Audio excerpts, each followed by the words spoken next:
Today I'm going to show you 6 tips that I learned the hard way that help me turn tapered legs. Let's get started.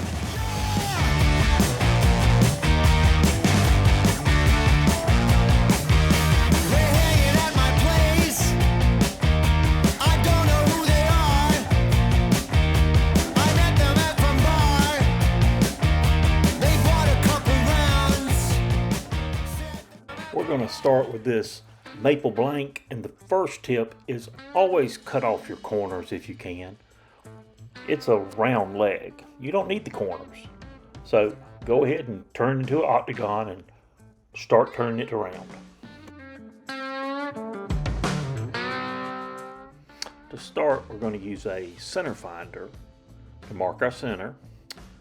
We're going to stick a little hole in it with a spring punch. That's going to give us a hole to put our protractor in. We're going to draw a circle. A biggest circle is this square stock will hold. And that's going to tell us how big a little triangles we can cut out as we cut the corners to turn this into an octagon.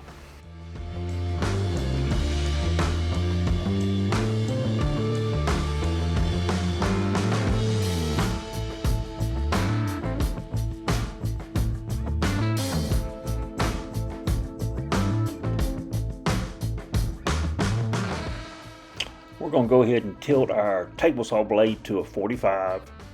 We're going to put our stock up there. We're going to ease it over to where we're cutting off just the right amount to get as close to the circle as possible. We're going to cut 1 corner, 2 corners, 3 corners, 4 corners, and there we have it. We've turned it into an octagon.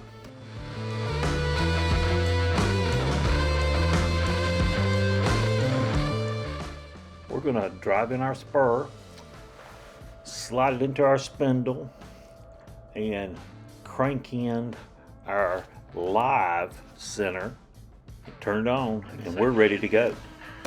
And that leads to our second tip, which is to extend your tool rest. Now, if I'm going to cut a 16-inch leg, I need a 16-inch tool rest. And a lot of the tool rest on these small lathes are very, very small. It doesn't make a lot of sense to move them and reset each time. So I almost immediately put a piece of angle iron on one of my small ones, got it welded, put it in there, and now I can go from one end to the other, whether it's a 10-inch, 16-inch, 24, or 30-inch. Tip number 3 is all you need is a rough and gouge. At least to turn these tapered legs, a rough and gouge is all you really need. I use this really stout Carter & Sons rough and gouge. It's really got a long handle with a lot of leverage. It works fantastic. So let's get turning.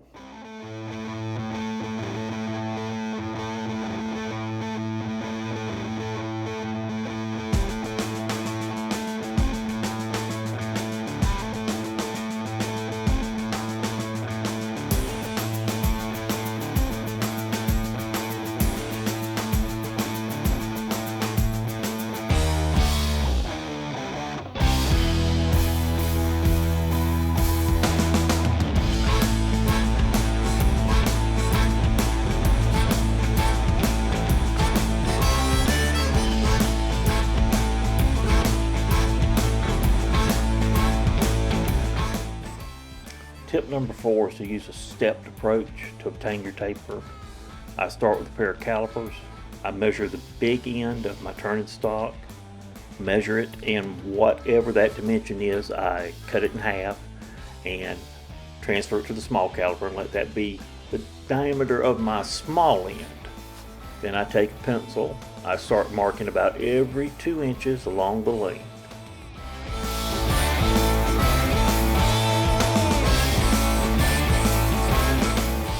Then I take my roughing gouge and I start at the small end and I pull till I get to the first line, go back to the beginning, go to the second line, go to the third line, on and on, till I get them all done, and then I do a long pull from the small end all the way to the big end.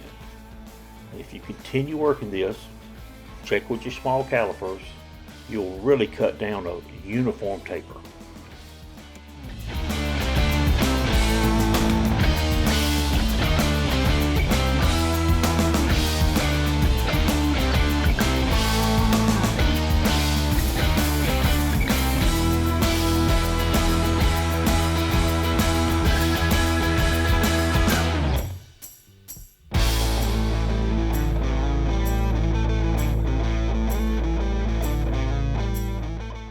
Tip number 5 is to use a straight edge to help you keep the taper smooth.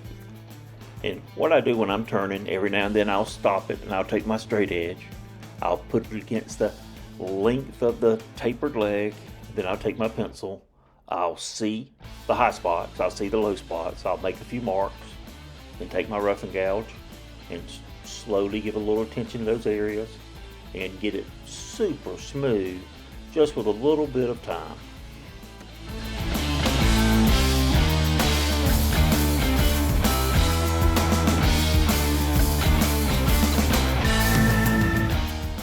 Tip number 6 is inline sanders. I usually outfit one with 80, 120, and 240. When you use these, they kind of move with the contour of the leg, so you can really feel if you got a high spot or low spot. Starting with the 80, which is really aggressive, you can work back and forth and you can get it pretty dang close. Then you go up to your 120 and your 240 and it's done. Really, really easy.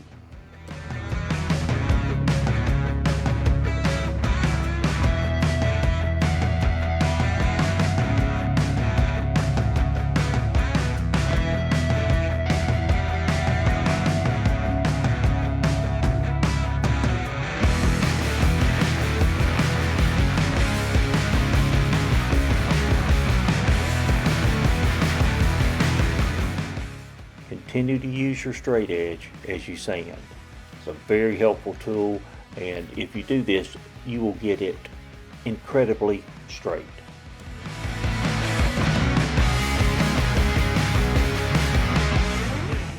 And we're done, and it looks really, really good. I think that you can get the same results if you use some of these techniques. Thanks a lot.